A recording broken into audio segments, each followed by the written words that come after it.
only the palace of the others, but the entire city of Dwarka. Krishna was laying in bed and refused to move. How was it possible that their hero was suffering? No one had ever even seen him mildly uncomfortable, what to speak of being in pain. Nevertheless, it would seem that Krishna had a headache. Everyone was shocked and surprised. They did not know what to do. They thought that only the great Narad Muni could help, so he came. As Narada entered Krishna's quarters, the ornate doors closed behind him. He goes to Krishna and asks him what happened. Krishna, what's the matter? I have a headache. Can I get you some paracetamol? Paracetamol won't work. Then what will work? The only cure is the dust from my devotees' feet. But who will give the dust from their feet to you? I don't know, but that's the only cure. I will go and do my best. Narada goes searching for the dust off the devotees' feet for Krishna.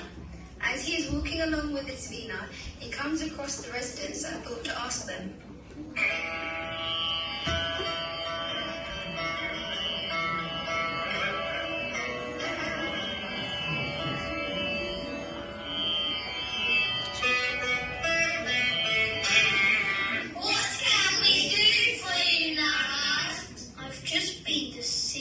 Krishna, and he's in a lot of pain. He has a headache. Krishna has a headache? What can we do to help him? Yes, please tell us. We will do anything. Well, Krishna does need something. Please tell us. He needs the dust of his devotees' feet. Can you please give me some dust off your feet? We can't give you that. If we give the dust from our feet, we'll go to hell. There's no way we can commit such a sin. One by one, the residents moved back and did not want to give the dust. Narad Muni then carried on to walk and to see who else would give him the dust. He came across Krishna's queens. Oh dear Narad Muni, what is it that we can help you with? I've just been to see Lord Krishna, and he's in a lot of pain. He has a headache. The only cure is that the dust from the feet of Krishna's devotees should be placed on his forehead. What? No, this is impossible. We cannot give you the dust from our feet. If our dust is placed on the head of our husband and our Lord, we will go to hell. It would be just like putting our own feet on his head. We can't do this. Narada then thought about Sri Radha and thought maybe she would give him, but still was a little uncertain. He then found Sri Radha within the beautiful lens of Vrindavan, a pot held at her wrist with one hand, while the other held up the edge of her flowing skirt away from the mud that she stepped through with a delicate grace. Narada began to play on his veena, plucking out the beautiful tune that he began to accompany with his voice.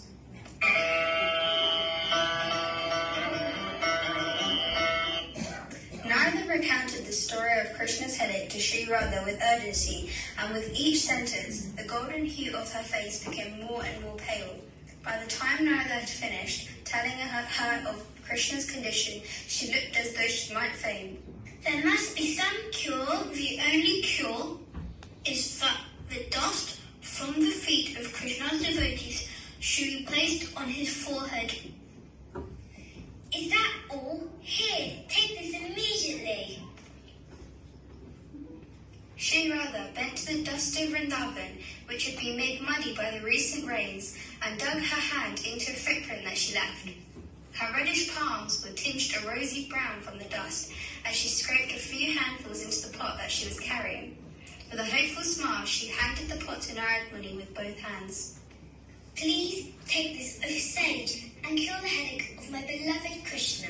If you give me this remedy, then there is every possibility that you will go to hell. Are you sure? My dear Narad, why are you hesitating? My lord is suffering. Narada was shocked by the determination of Sri Radha. Aren't you afraid of going to hell, my dear girl? does not matter.